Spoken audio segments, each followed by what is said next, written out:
ایک دن حضرت موسیٰ علیہ السلام اپنی قوم کو فرعون کے ظلم سے بچا کر لے جا رہے تھے۔ پیچھے فرعون اپنی طاقتور فوج کے ساتھ آ رہا تھا اور آگے ایک وسیع سمندر تھا۔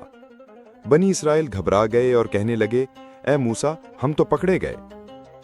حضرت موسیٰ علیہ السلام نے پورے یقین سے فرمایا، ہرگز نہیں، میرا رب میرے ساتھ ہے، وہ ضرور مجھے راستہ دکھائے گا۔ اللہ تعالیٰ نے وہی فرمائے کہ اپنا عصا سمندر پر مارو۔ حضرت موسیٰ علیہ السلام نے جیسے ہی عصا مارا، سمندر پھٹ گیا اور دونوں طرف پانی پہاڑ کی طرح کھڑا ہو گیا، بیچ میں خشکی کا راستہ بن گیا۔